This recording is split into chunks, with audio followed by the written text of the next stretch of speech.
After having scaled dozens and dozens of e-commerce brands past 6 and 7 figures per month with Bing ads alone, I can confidently say that I've developed a few strategies that just work when it comes to scaling with Bing ads. And in this video, I'm going to give you 3 of the main approaches which you can use right now to explode your brand beyond 6 and 7 figures per month in revenue just using Bing ads. And I've categorized these 3 different scaling tactics based on easiest to hardest levels. But with that, let's start off with the first easy way to scale your brand with Bing ads. And it doesn't matter if you already have campaigns running or not with Bing, but this will ensure that you have such a strong foundation with the Bing ads platform that you are able to actually scale to the next level once you even get to that phase. And this is by excluding the bad placements. Now, this is a fairly common thing we often do with the Google ads side of things, because with Google, with Performance Max campaigns, for example, you have the ability to rank across 5-10 different networks. And it's the same situation with Bing, especially if you end up running campaigns like search campaigns, dynamic campaigns, or even shopping campaigns in general with Bing. Now, the first thing you want to do is exclude the bad placement. And the way to do that is by simply going into the search bar at the very top of your Bing ads account and typing in content, because you will end up seeing these things right here. What you want to do is you want to go to the content exclusion section. This is where you now have the ability to exclude your ads from ranking for certain things completely.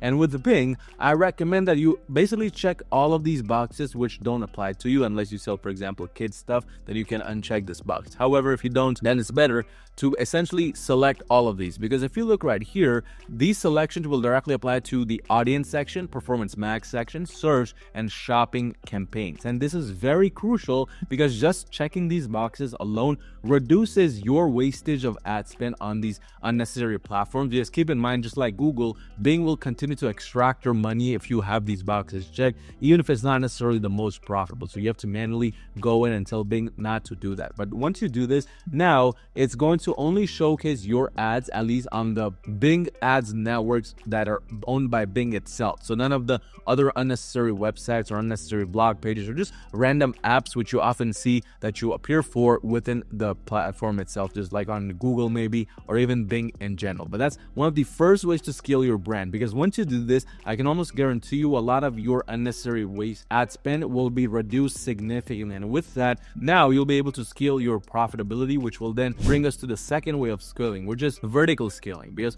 once you have more profitability, now you can start vertically scaling your campaigns, which means essentially scaling based on budget increments or restriction decrements. What that means is anytime your Bing ads campaign starts to do well, for example, if you look right here, we have scaled these campaigns up to almost $500 a day each right here, these top 2 performers. But essentially, you want to reward the algorithm for its performance every 7 to 14 days. Now, we only did this because if you look right here, we're spending $500 to $600 Australian dollars to make back over $4,000 a day from Bing ads alone, and it's very consistent, which obviously means we need to reward the algorithm for this good performance right here. So we do this every so often by increasing the budgets by 20 to 30% on the Bing ad side itself. So for instance, here we would probably increase the budgets by $50 to $100 every 7 to 14 days. But in addition, we're gonna decrease the restrictions on this campaign. So what that means is if the target ROAS is 300%, for example, we might make it 290 and then 280 every 7 to 14 days. Or we might basically go in and increase the bids if it's a manual bidding campaign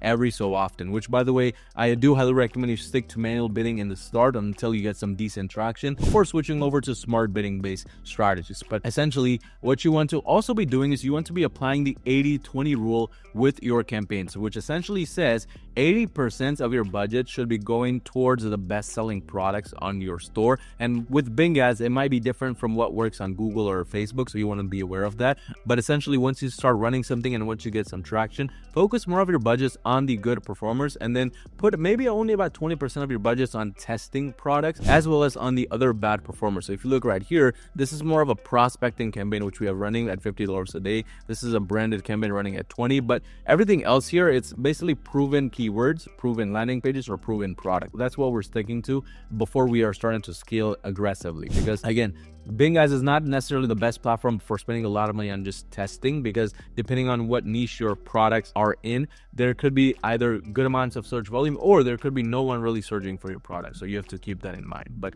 this now brings us to the third easy way to scale with Bing Ads, and that's by relaunching competitor search campaigns. Now, this might seem like a little bit out of the blue, like how can you really scale with a competitor search campaign? But if you look right here, we have been only spending roughly $168 in the last 30 days essentially on this competitor search campaign. However, the revenue it's generated is $7,500 in total. That's a 44x ROAS on this ad spend, which is absolutely insane. Now, there are other campaigns like this one at 8,500, but this is a branded campaign. But 44x ROAS on a competitor search campaign is not heard of on Google. And this is because what happens is a lot of the users who especially are older will go on Google, they'll find a product, and then they'll try to search it later on Bing.com. And they won't often find it because your competitors are most likely not running either branded search campaigns or they're not even running any types of shopping campaigns on Bing. So what happens is that sale ends up going to the brand which is running those competitor search campaigns, which shows up for your competitors' major keywords or your competitors' brand names. So this is why